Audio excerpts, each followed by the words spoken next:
What's interesting, I think, about Charles Schwab, well, many things that are interesting, I guess in many ways was a disruptor of an industry in its own way when it was launched back in the early 1970s, challenging, kind of the oligopoly that was charging way too much for way too little by way of service and really roughing that industry up. But now you're a company who has a market cap of 59 billion, one of the largest banks in the country, and you're seeing this wave of technological disruption. I just want to get a sense of, do you feel like an incumbent in this space, or do you feel like a startup?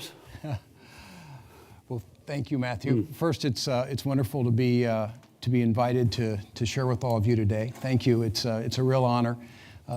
Part of what's interesting about Schwab is, in many ways, we still think of ourselves as that startup from the early 70s that Chuck originated. We don't pay a lot of attention to a $59 billion market cap, and if you really look at the history of Schwab over the last 40 odd years, Schwab has been completely disrupted multiple times.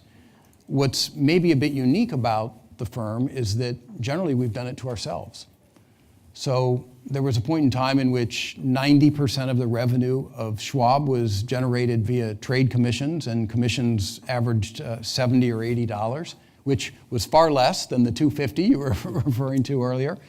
And then there was a point, and that now is down to almost single digits, and of course trades are $5 or less. And then there was a point where mutual funds were making up a very significant share of our revenue. And today they're down to a very low percentage as we're disrupting and really transforming the firm again to a firm based more on advice and low-cost ETFs indexing. And really to us, this is sort of the core of the disruption concept. It's never stopped. It's never going to stop. It's probably intensifying in its pace right now, but successful firms are going to disrupt themselves first, having the courage and will to do so, rather than allow someone else to. It does mean that your stock probably goes through periods where it grows and then falls as you disrupt yourself. You have to be willing to accept that. But if you're successful, then get it back growing again. And obviously at various times you've been disruptive using new technologies, or not so new technologies like the telephone, but certainly the internet when that arrived in the late 90s. What's different about this wave of technological disruption? Well, I think pace is one of the things that's very different.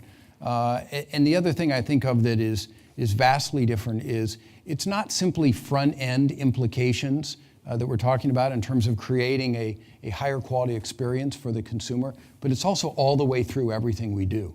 So it's not just success in getting the thousands and thousands of accounts that we open every day done digitally by a prospect on a mobile device, but it's making sure that no one has to touch those all the way through. So that to me stands out as one of the differences. The other thing that is dramatically different is as the experiences that we have as consumers from a digital standpoint become increasingly high quality, we make our comparisons across industry lines. So the expectation of a digital experience with Schwab is not the experience that someone might be comparing it to another bank or another investment firm or another brokerage firm.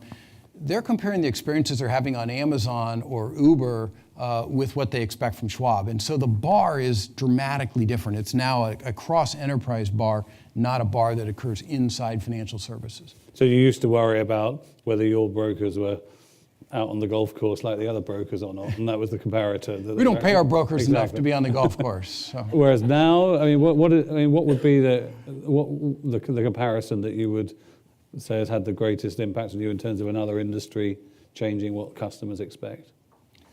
Well, I think that customers today expect everything, a no trade-offs world, and to us, that's really the most important thing that we're focused on at Schwab overall is in the old world of investing, and maybe in a lot of other type of areas of the economy also, but in the old world of investing, there was this general view that you can go to a traditional investment firm, get a corner office professional who's going to know a lot about the markets, help you manage money, and you probably accepted that you were going to pay a bit of a premium price for that.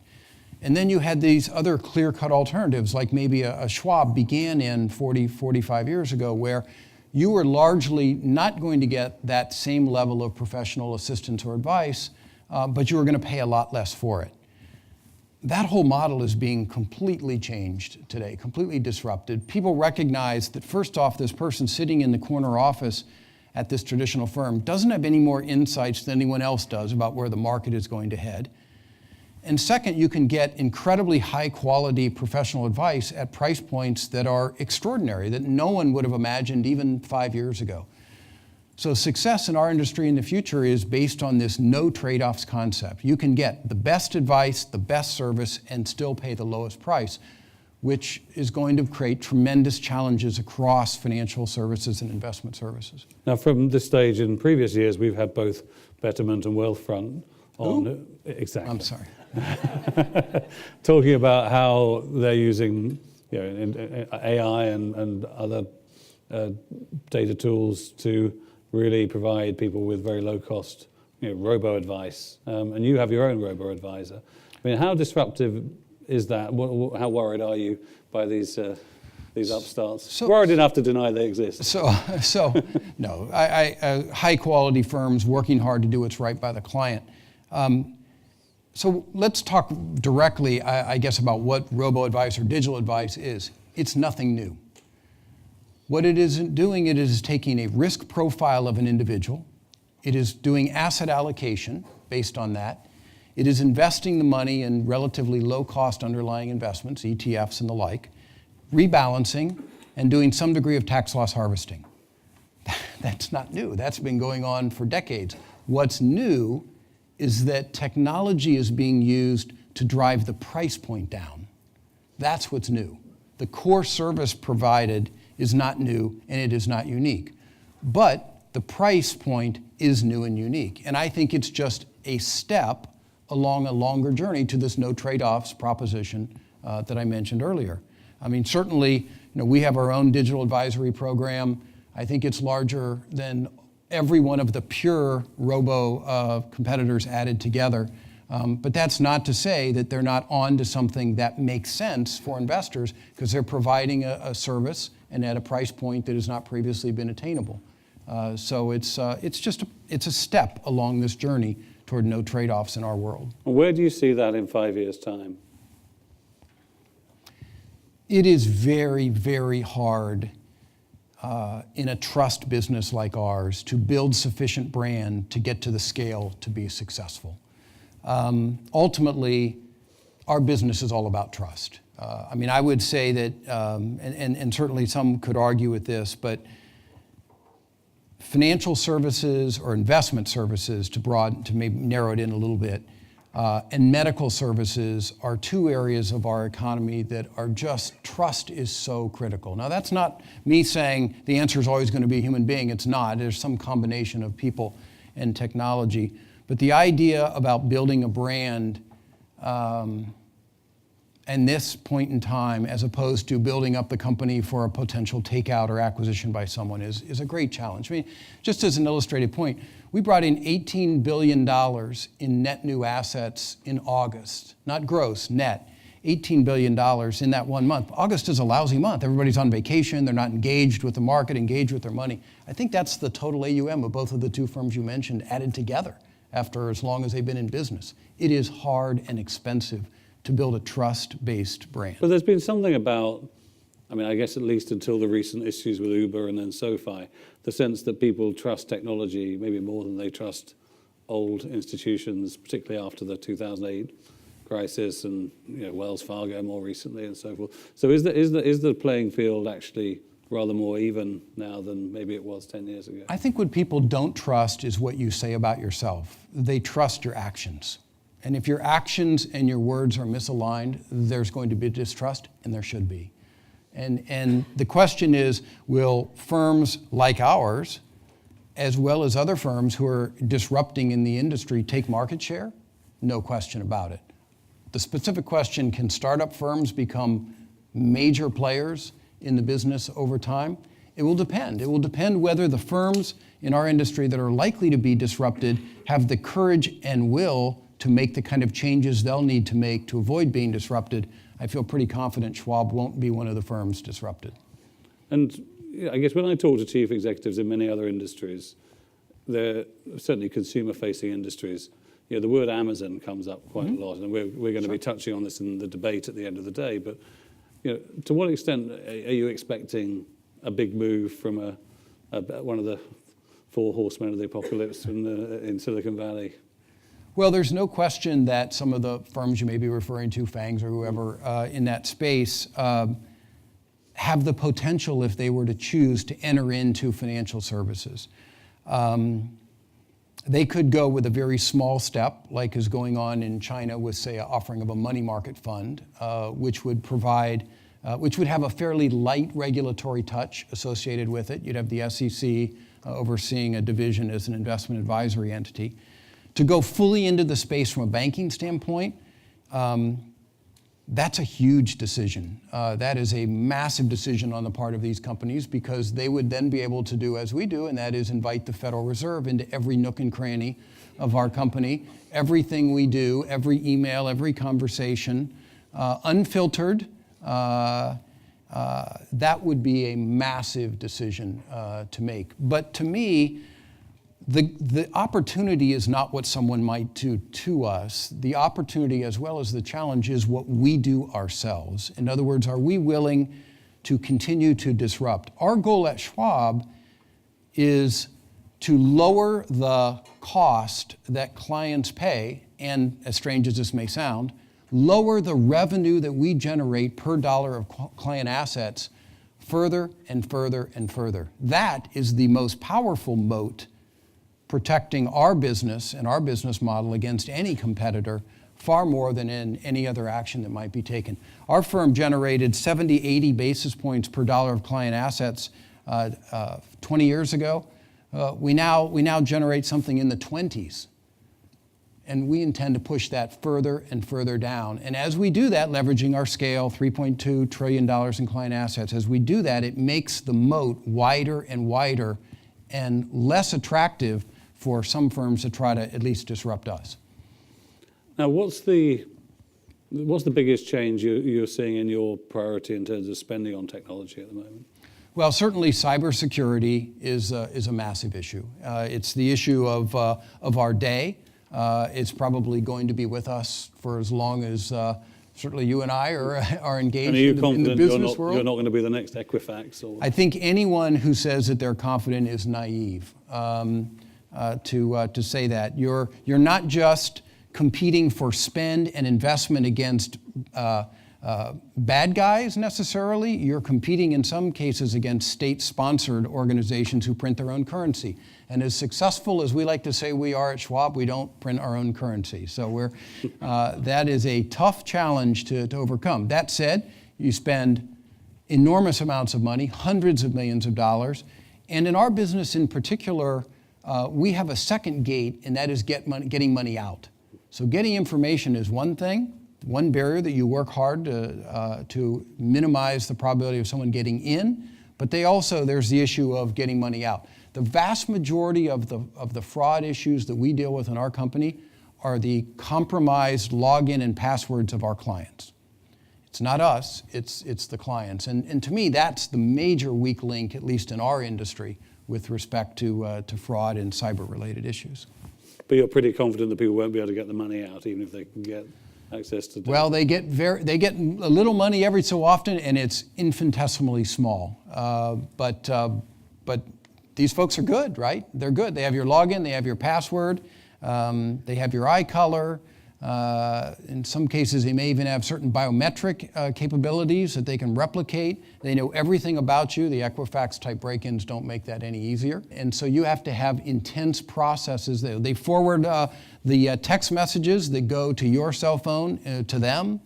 They are good, and they will get a certain amount of money. The question is, how small can you make it? And in a firm our size, we can measure it in very, very small dollars. So in a second, we're going to go to questions, and there are already a couple in from the app, so keep sending those. But I guess lastly, before we go to the questions, how critical to the future of Schwab is your investments in machine learning, deep learning, other forms of AI? It's incredibly important. But what I would argue is even more important is what we do with that information, what we do with data, what we do with the things that we learn from the interactions with clients. As I mentioned earlier, we're in the trust business.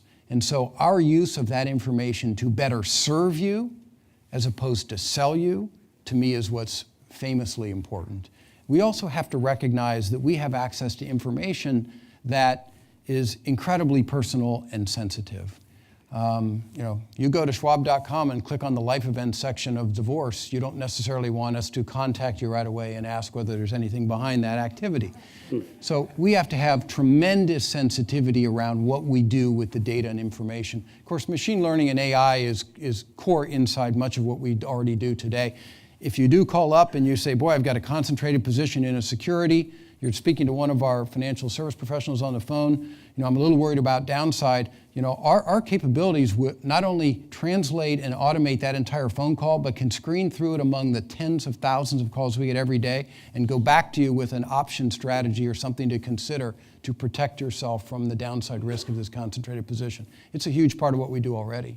Hi, my name is Diana Glassman. My question is regarding the acronym of ESG investing, which I don't like that acronym, but that's sort of the label, environmental social governance, the more the cash generating side of those, the companies that want to enhance financial performance and do well by doing good.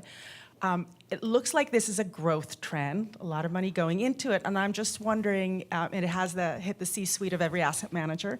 I'm just wondering if you could tell us how you're thinking about that, and to the extent you can elaborate and tell us where you're going with that, that would be wonderful. I think ESG is likely to be a growing area of investment. It does remain to be seen over an extended period of time. Is there a return give up associated with it, or is there no return give up, or is there even a return premium? We don't yet know that. We don't have enough time frame.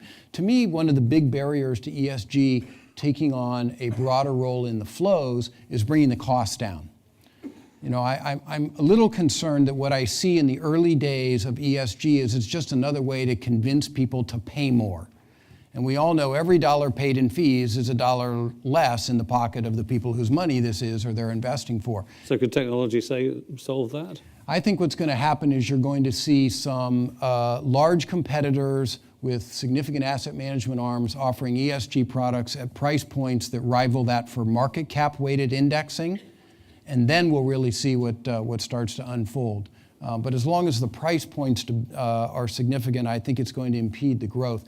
The challenge in the indexing on the ESG side is that everybody's definition of ESG is different.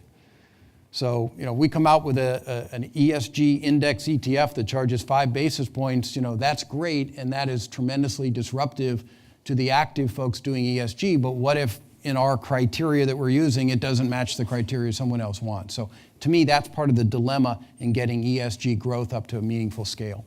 Hi, my name is Serena. I'm just curious, you mentioned technology, the changing disruption in advice, and just curious your thoughts on financial advisors. What's top of mind for you there? So I think that in the financial advice world, the successful firms are going to find that marriage between personal relationship and technology. And I'm not a believer that either one in and of itself will be successful over an extended period of time at scale. There will be some successes that go on either of those extremes, but I don't think they're going to be at the type of scale that really dramatically changes an industry.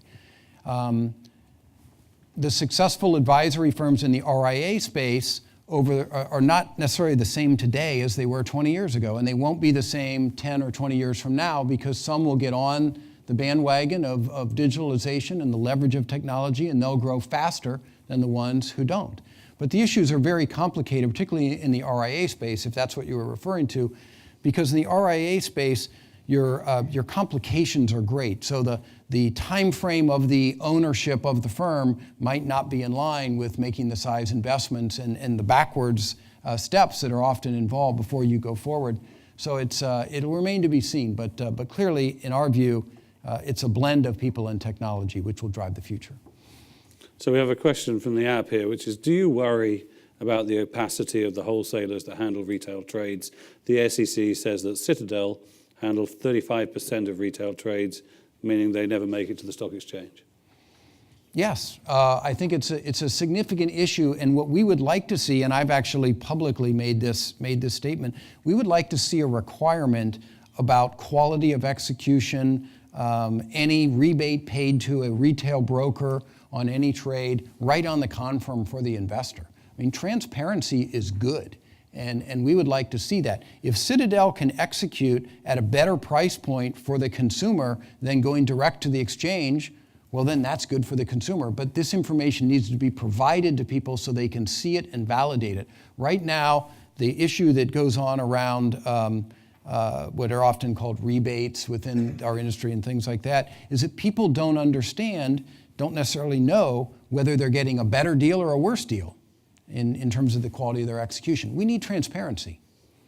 Great, we're almost out of time, so I'm going to end with one question, which is, as you look at the potential for fintech over the next 5 to 10 years to change this whole industry, change your firm, what's the thing that excites you most and what's the thing that worries you most?